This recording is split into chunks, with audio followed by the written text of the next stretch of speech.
Bueno, pues vamos continuando con la siguiente charla y la verdad que estoy súper contento de compartir el escenario con Beatriz Esteban. El año pasado no pudo ser por motivos que todos conocemos, no hace falta explicar cómo fue el 2020, pero ya le dije en aquel momento que no era una cancelación sino una ligera demora, y como veis por suerte ha sido de solo una edición.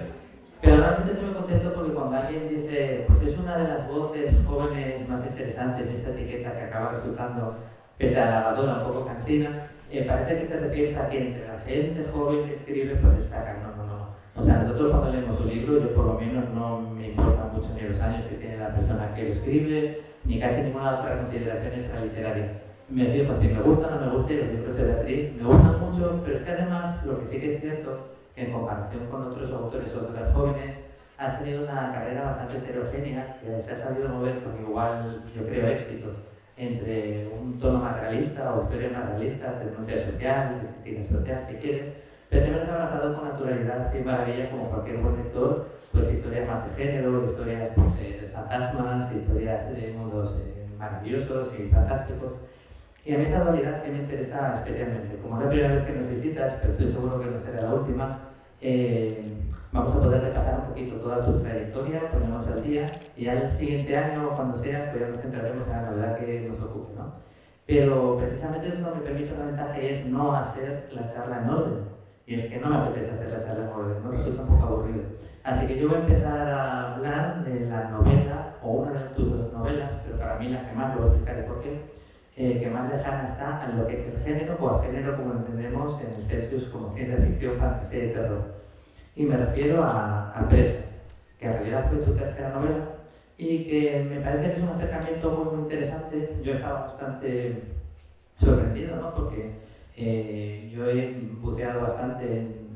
no sé, desde cómics como Cuerda de Presas, de Jorge García y Fidel Martínez, que contaba la vida de 12 mujeres que fueron en su momento encarceladas y cómo se había ido a cada una, o sobre todo una película maravillosa carcelaria que se llama Leoneras, de Pablo Trapero, que cuenta la vida de cómo son precisamente, y ahora verás por qué te menciono esto, las partes de la prisión dedicadas a las madres con sus hijos, ¿no?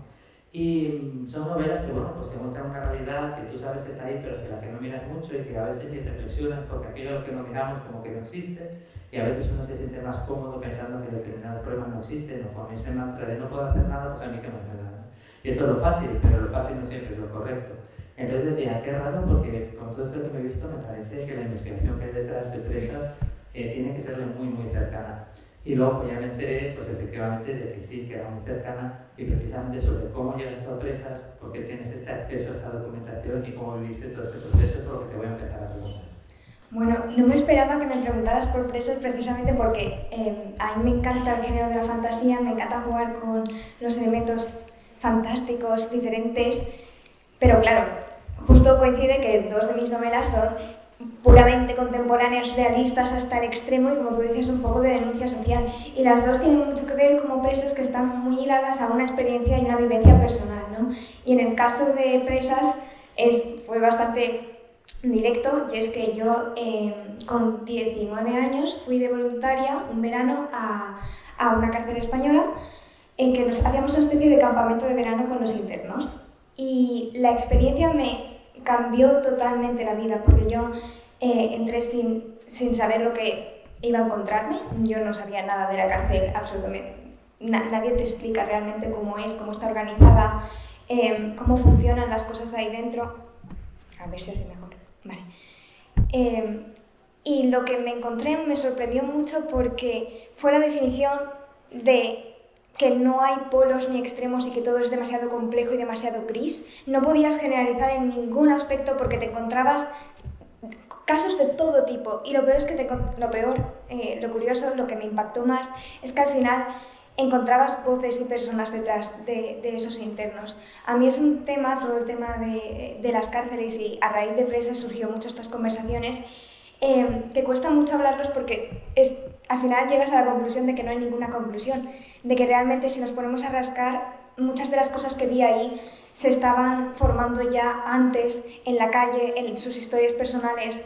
en la sociedad, en lo que les habían enseñado. Entonces a mí me impactó especialmente, sobre todo, la historia de... Nosotros los voluntarios comíamos en el módulo de madres por ser el menos conflictivo. Y claro, yo tampoco ni siquiera sabía que había un módulo de madres. Y me informé también de que los niños estaban ahí en el patio mientras nosotros comíamos, pero eran niños que habían crecido entre esas 4 paredes. Entonces veías pequeños detalles que a mí en ese momento me impactaron muchísimo, como la forma en la que se relacionaba, la forma en la que jugaban a dar vueltas. Pero en definitiva toda esa experiencia, ese verano que pasé como voluntaria en la cárcel, que de hecho me gustó tanto que el verano siguiente repetí, me cambió mucho la forma de acercarme a las personas y me hizo hacerme muchísimas preguntas, sobre todo acerca del tema de la función de las cárceles y la reinserción, en el sentido de que la función de las cárceles es reinsertar a las personas, es decir, que personas que han cometido barbaridades muchas veces o errores o delitos salgan mejores de ese proceso que pasan en las cárceles. Pero muchas veces resulta todo lo contrario y entonces hay que preguntarse, cuando salen, ¿estamos asegurándonos que la sociedad está más segura o todo lo contrario? Y claro, a veces te encuentras situaciones tan deshumanizantes dentro que el límite entre el castigo, porque os aseguro que el hecho de estar ahí encerrados, la falta de libertad completa ya es un castigo enorme, porque yo el hecho de pasar el día entero ahí, recuerdo, no dormíamos ahí obviamente, pero nos pasábamos todo el día y recuerdo que cada vez que volvía a casa me sentía ahogada de ver el horizonte, de ver que podía ver el cielo, porque ahí no hay manera de ver más allá de los muros que se veían. Y de hecho, cuando me puse a investigar, a documentarme para la novela, porque yo salí de esa experiencia diciendo tengo que hablar de algo relacionado con la cárcel, quería que fuera una historia de ficción, que mucha gente, siempre cuando hablas de estos temas, pues se piensa que me he cogido una historia real, pero obviamente está ese punto de drama de todas las historias, porque si no hay conflictos no hay historia. Entonces, mucha gente se espera esto, una autobiografía o una crónica sobre la cárcel, y al final es una historia de ficción, pero tiene mucho de esa denuncia social o de esas preguntas que yo me planteé a través de las historias que se cuentan de las presas, y para documentarme, además de mi experiencia, no quise ver nada de ficción precisamente para no empaparme de eso, pero sí que estuve viendo muchos testimonios, documentándome mucho, leyendo muchos libros de personas que ya están acostumbradas al voluntariado en las cárceles o que tienen mucho contacto, y hablaban de esas pequeñas cosas, ¿no? Como que los presos cuando volvían a la sociedad tenían muchos problemas tanto de claustrofobia como sensoriales, simplemente por el hecho de haberse pasado. Es que te digo, si te pasaras una semana en la cárcel ya te ahoga esa sensación, y eso ya tiene muchas secuelas psicológicas de las que no se hablan, y lo voy a dejar ahí porque el tema de la cárcel es lo que digo, hay tantos temas que podrían tratarse, tantos matices en estas historias, es tan complejo, bueno, que a mí me absorbió y me fascinó, porque todo lo que no tenga una definición clara, que al final es la humanidad en sí misma, me despierta curiosidad, y de ahí salió esa novela. Sí, no vamos a profundizar mucho en empresas, porque efectivamente, como decías bien antes, todas tus novelas probablemente, bueno, junto con la siguiente de la que vamos a hablar, podría ser como la que menos encaja en lo que la gente espera en el Celsius. Pero sí quería, precisamente por el hecho de que contigo se puede, viendo tu bibliografía, que se pudiera ver un poco los extremos de la escritura, y porque aparte decimos nosotros que nosotros vamos sobre ciencia ficción, fantasía y terror, pero no queremos que la gente solo lea ciencia ficción, fantasía y terror. Nosotros nos centramos en eso, pero nosotros leemos de todo y además es lo que creo, ¿no? Pero es que hay una cosa que me llama la atención, no vamos a hablar porque hay constantes empresas que están en todas tus novelas, pues como usan mucho la primera persona, etcétera, etcétera, como narrador. Pero es que hay una cosa que me llamó mucho la atención. Los voluntarios que salen en la novela, más allá de la tarea que hacen y del servicio que prestan y de cómo esto luego afecta a sus vidas y se lo llevan, en general, menos bueno, la prota, o precisamente para que el pensamiento de la prota, supongo, pues destacara más, porque tiene como cierto descreimiento, ¿no? O sea, como que, bueno, aquí hay mucha gente de la que no te puedes fiar, tú por lo que te encontraste con tus compañeros y compañeras, hay mucho de esto, hay mucho desánimo quizás. No lo encontré en mis compañeros de voluntariado, pero sí en la gente de fuera. O sea, muchas de la historia de presas al final es la historia de una voluntaria de prisión y una presa, y cómo al conocerse dentro de la prisión se dan cuenta de que quizás tienen más cosas en común. Entonces se va desvelando el pasado de la voluntaria, que se llama Leire, y el pasado de la presa, que es una madre de 22 años, que ahora que he superado esa edad, porque cuando lo escribí no tenía 22 años yo, y digo, joder, qué jovencita la puse para estar cargando con tanto trauma, pobrecita. Pero realmente es lo que te encuentras. También tiene un pasado y una razón por la que está en prisión con su hija, a la que a los 3 años ya tiene que volverse y no puede quedarse con ella, y eso también es parte de la trama. Bueno, esta es historia por una parte, pero sí que es verdad que metí muchas de las experiencias que yo misma viví desde fuera de lo que escuchamos fuera, ¿no? Tanto de gente que temía por mi seguridad yendo a la cárcel, cuando realmente la cárcel, si lo pensamos, es el lugar más seguro donde podemos ir. Y gente que hablaba, pues eso, de juzgar antes de conocer. Y aquí quiero hacer el paréntesis de que obviamente yo, entre los internos, había algunos, bueno, no estábamos con los casos obviamente más graves, ni los delitos más graves, no tenían un campamento de verano ellos, pero sí que había verdaderas barbaridades, que a mí me sorprendía mucho estar hablando con una persona que hubiera podido hacer esas cosas. Pero para mí fue un acto de conozco esto, por conocer tu historia no tengo que perdonarte, ni entenderte, ni justificarte, pero yo estoy aquí porque dentro de la soledad que sigues viviendo como persona y el dolor que sigues viviendo como persona, porque esta persona podría haber cometido el delito hace 10 años y no le estoy excusando, ni le estoy perdonando, ni le estoy... nada de eso. En ese momento solo podía acompañarle y quería hacer el esfuerzo de verle como una persona que en ese momento mi propósito realmente era hacer un campamento de verano, tampoco otra cosa, porque luego piensas en las víctimas y en el dolor causado y son muchos sentimientos encontrados. Entonces por eso digo que hay muchos matices y intenté que en la novela se viera también esta dicotomía y este tira y afloja constante de querer ayudar y querer humanizar y al mismo tiempo temer hacerlo porque te sale la vena de alguien que ha causado tanto daño no merece esto. Es duro, esa novela. Hemos de decir, para los que no hayáis leído todas las novelas de Beatriz Esteban o a lo mejor os hayáis acercado por primera vez, que pese a esto que estamos hablando, este tema, sus novelas todas encierran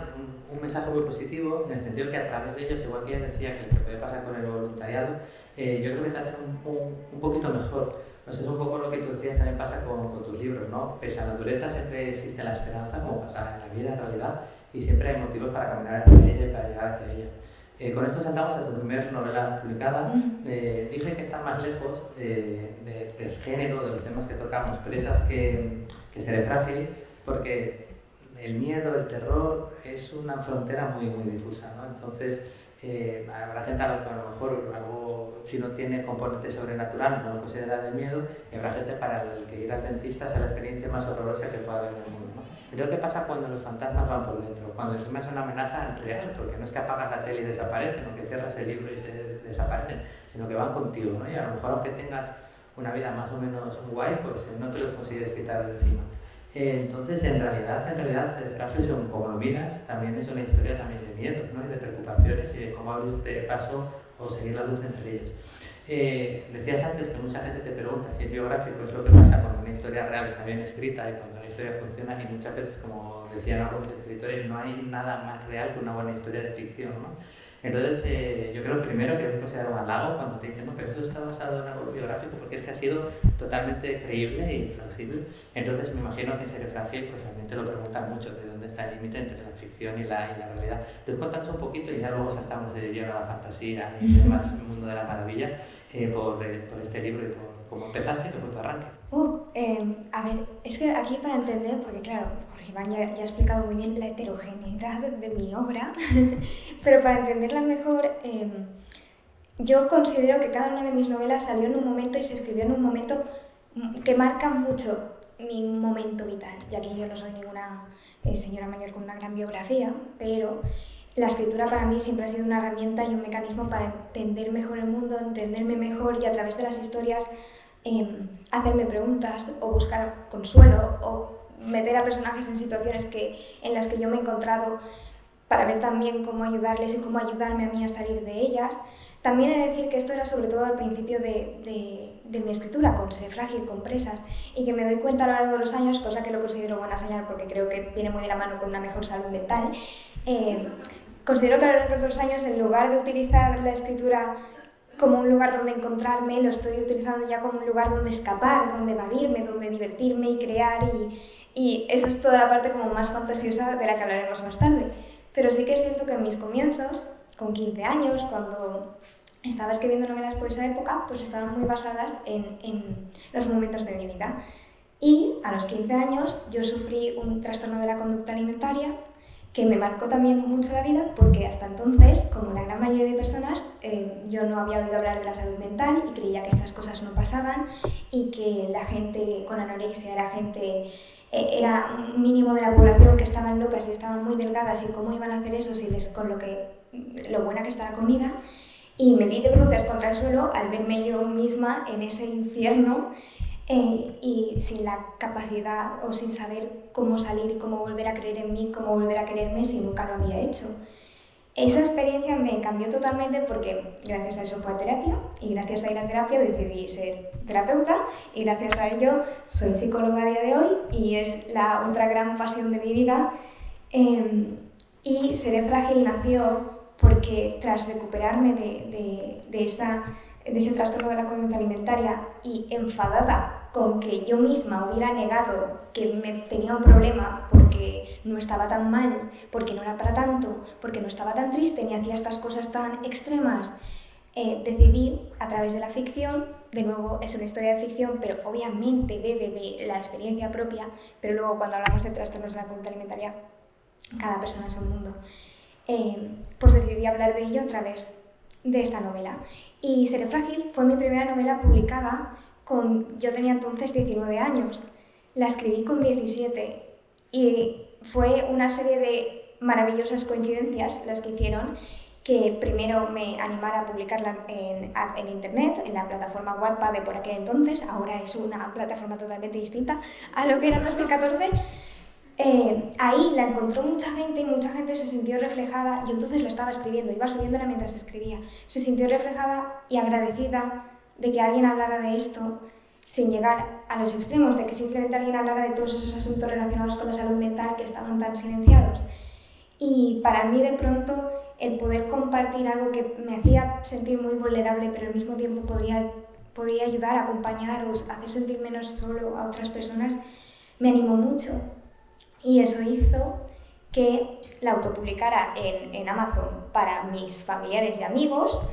que de familiares y amigos llegara a manos de un escritor de Planeta que le gustó mucho, que le gustó tanto que se lo pasó a su editora, que le gustó tanto que se puso en contacto conmigo, que le gustó tanto que se publicó con Planeta. Entonces, para la chiquilla de 19 años en ese momento fue una experiencia un poco vertiginosa, porque también era una novela muy personal,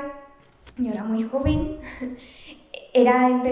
Planeta es una editorial muy grande y en su momento pues le dio mucho boom a esa novela y ahora le guardo mucho cariño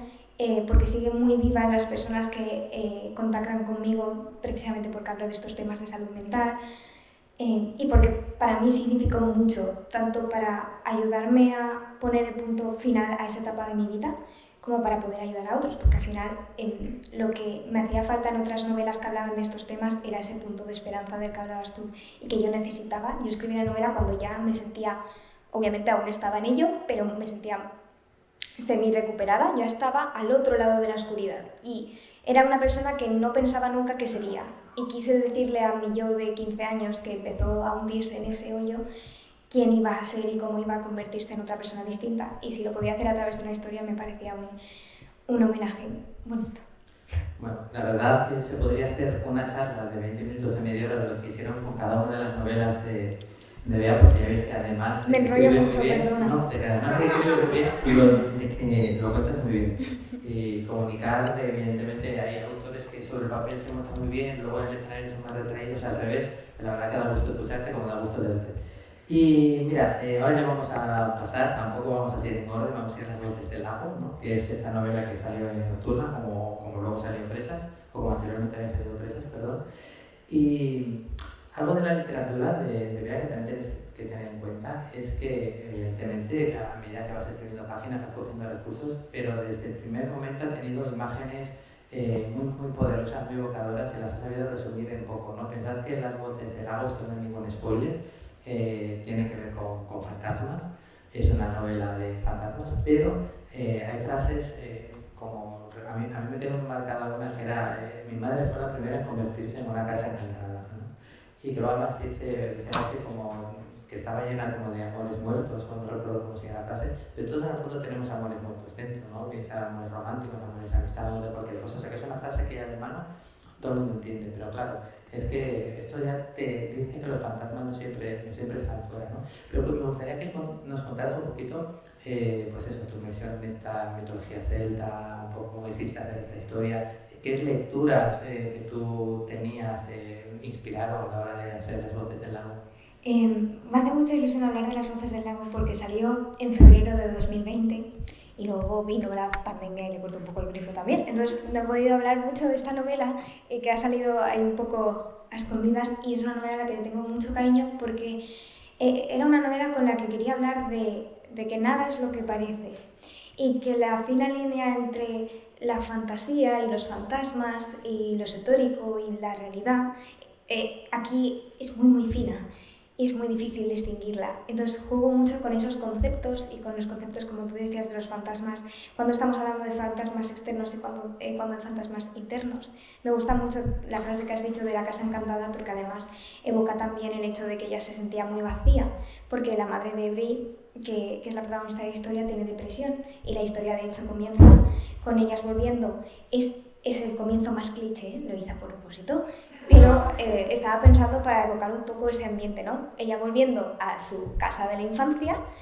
junto al lago, con su madre, tras la muerte de su padre, y dándose cuenta de que quizás en la casa habitan más fantasmas de los que ella cree. Entonces la pobre chiquilla tiene que lidiar, es que pobre es en fin, tiene que lidiar con su madre que está pasando por un periodo de depresión y es muy duro. Ahí quería hablar también de lo que supone para cuando un ser querido está pasando también por una época oscura en cuanto a salud mental, porque a veces se habla mucho de cuando una persona sufre depresión o sufre ansiedad, pero ¿qué pasa cuando estás viendo a alguien a quien quieres tanto sufrir tanto?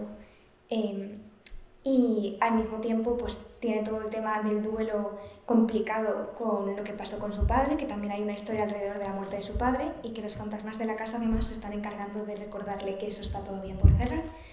Entonces Las voces del lago me gusta mucho también porque, jugando con el tema de la fantasía, de los espejismos, de las casas encantadas, no es de terror, ¿vale? Mucha gente piensa, pero yo soy la primera miedica, entonces mucho miedo no da. Aquí si hay gente miedica como yo, está tranquila.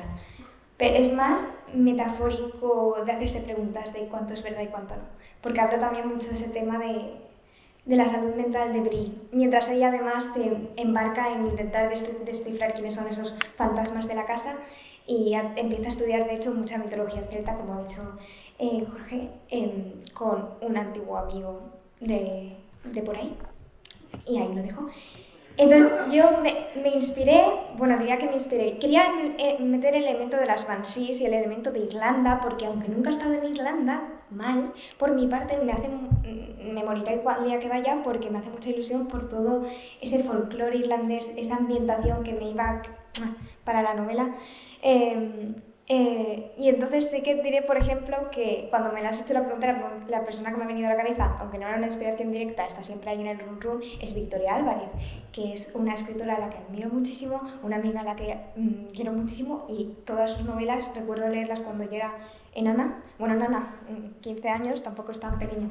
pero, y todas eran ese ambiente. De hecho, la primera que leí tenía una Banshee como protagonista, y yo quería meter una Banshee también en mis historias,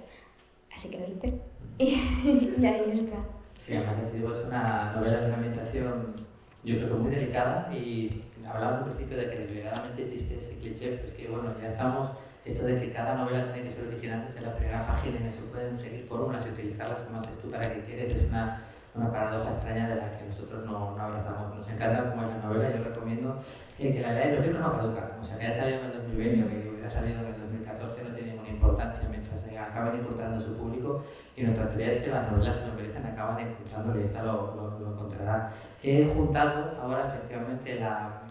falsa biología, ¿no? Porque realmente son novelas que comparten un universo, pero que se pueden leer de forma totalmente independiente, y que estas ya salieron en la versión de La Galera, a ver si Sí. no lo recuerdo, que era Aunque llueva fuego y... Donde no haya niebla. Sí, Donde no haya niebla. Entonces, la primera rozaría más casi el realismo mágico que la fantasía, pero ya la segunda, bueno, pues hasta puede tener recuerdos hasta, yo que sé, de Xavier, de la Patrulla X y de gente que oye voces y no puede aislarla, y cómo ir uno aprendiendo a controlar dones, hasta qué punto un don lo es o es una maldición, ¿no? Y cómo te adaptas a ello, ¿no? Que además forma parte de ti, y a veces lo que forma parte de uno y no nos gusta no reconocemos como parte de uno. Cuéntanos un poquito estas dos historias.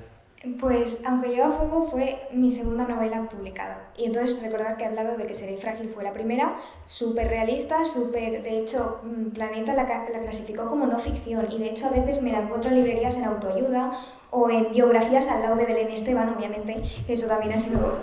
por... y pasé de eso a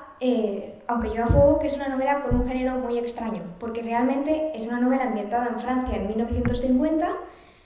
así que vamos al pasado, pero nuestra protagonista tiene telequinesia, entonces hay un componente mágico ahí en medio. Y cuenta la historia de Ariel, una chica con telequinesia que en ese periodo de posguerra es internada en un internado para señoritas, y ahí va a tener que lidiar con su poder, con lo que supone. Y lo que me gusta mucho de esta novela es que tiene como dos líneas. Tú ves a la Ariel del presente, el después de ella, que te cuenta algo que le ha ocurrido y que le ha cambiado la vida y estás viendo qué es lo que ha pasado, y un año y pico antes ves a la Ariel que cuenta toda la historia, que es el antes de ella. Es una novela que disfruté mucho de escribir porque era como, en ese momento la escribí pensando qué historia me gustaría leer ahora. Son mis tipos de historias, son las historias que están ambientadas en otros momentos, en otros lugares, que tienen esa estética o esa ambientación que te consigue evadirte, y tiene ese elemento que es la telequinesia mágico, que me permitía hablar de cosas que no eran tan mágicas, porque para lidiar con su poder, Ariel lo controla, se le descontrola, porque tiene mucho que ver con su propia emoción y con sus propias vivencias. Y yo ahí ya estaba sacando la vea psicóloga sin darme cuenta, porque claro, el aprender a controlar y a gestionar esta telequinesia tenía mucho que ver con cómo nosotros también nos podemos aprender a regular. Y no voy a entrar en plano psicóloga. La cuestión es que me enamoré tanto de esta historia y de lo que supuso, y de los personajes, sobre todo de Ariel, que pensé que si Ariel felizmente, el único spoiler que sabemos es que la protagonista sobrevive, cosa que es buena noticia para todos. Entonces, si Ariel tuviera una hija, su hija tendría sentido que desarrollara algún tipo de capacidad, porque se habla de que su poder puede tener algo genético. Y pensé que su hija, si esto estaba ambientado en 1950 y pico, pues tendría 20 años en 1980 y pico. Entonces me llamó mucho la curiosidad, me llamaba la atención esa época, otra vez, de nuevo, jugando a irme a otros sitios, y de ahí nació Donde no haya niebla, que esta vez se ambienta en Estados Unidos, en los años 80, que además estaba en un momento con toda la crisis del SIDA, que también me interesaba mucho hablar de este tema, y la protagonista, que es la hija de la protagonista de Aunque llueva fuego, por eso son historias independientes pero que están hiladas, en lugar de tener telequinesia, tiene telepatía, es decir, es capaz de escuchar el ruido de la gente, como ella lo llama. Es muy distinta a su madre, pero para decidir huir de ese ruido, de ese constante rum de las voces en su cabeza, planea un viaje, no planificado en absoluto, a través de la Ruta 66, en busca de una ciudad que no aparece en los mapas, junto con su mejor amigo, y ahí es donde comienza nuestra historia. Entonces, Donde no haya niebla tiene mucho, aunque tiene todo el componente de la telepatía, también está muy inspirada en Stranger Things, por ejemplo, y en todo lo que estaba ocurriendo en ese momento, porque tengo muy en cuenta las teorías conspiranoicas de los años 80 en Estados Unidos, que hay unas cuantas. Y también fue muy divertida de escribirlo, sobre todo porque me dio la oportunidad, aunque son historias totalmente distintas, el hecho de estar trabajando con la hija de unos personajes de otra novela que podían aparecer porque sigue teniendo contacto con su mamá y todo el tema mágico sigue ahí, que supone crecer en una casa donde tu madre tiene telequinesia, por ejemplo, eso también se habla, me parecía muy interesante y de ahí salieron esas historias. Y bueno, aparte de lo que es la trama, en parte de esta pincelada profunda que nos ha dado y que seguro que os ha dejado con ganas de leerla, la novela se cierra muchas cosas más, ¿no? Pues en esta biología, sobre todo en la primera, pues un poco la repercusión del pasado en nuestros años del presente, pues un poco pues la herencia familiar, hasta qué punto te puede marcar. En el viaje de la segunda novela, pues te das cuenta que a veces el viaje de descubrimiento pues no tiene tanto que ver con los sitios nuevos por los que vas pasando, sino por cómo te vas conociendo a ti mismo. Pero para esto el mejor truco no es que yo lo cuente o que no lo cuente ella, es que lo leáis. Y aún no quiero que se nos acabe el tiempo, que es una de las cosas que más nos atosigan en el Celsius, sin hablar contigo de la última novela, que además colaboras con tu hermana en la ilustración y que ha salido recientemente, de la que seguro que se hablará mucho más o menos de todos estos días. Parece que la pandemia va pasando, pero bueno, también ha salido ahí un poquito, sin que se hagan muchas cosas presenciales, pero hablamos un poquito de Si vuelve el invierno. Bueno, pues después de estas novelas, que por cierto tiene razón en cuanto dice, la cosa de mis novelas es que hablar de ellas es muy difícil, porque yo te doy pinceladas de lo que ocurre en los primeros 3 o 4 capítulos, pero el viaje donde llevo a los personajes suele ser más profundo. Pero bueno, eso ya dejaréis que lo descubra quien quiera descubrirlo. Si vuelve el invierno también es una de esas historias. Yo tenía la idea de escribir una reinterpretación del mito de Hades y Perséfone, porque a todo el mundo le gusta ese mito. Tiene componentes muy interesantes, como era el dios de los muertos, el tema de la primavera y el invierno, elementos que a mí me llamaban mucho la atención, sobre todo cuando me empezaba a hacer preguntas del tipo ¿qué ocurre cuando el dios de los muertos se siente tan solo porque todo el mundo le teme y nadie le ve como lo que realmente es, que es la persona que guía las almas, no la persona que mata a nadie? ¿Y qué ocurriría si nuestra Perséfone realmente no fuera ninguna diosa, sino que fuera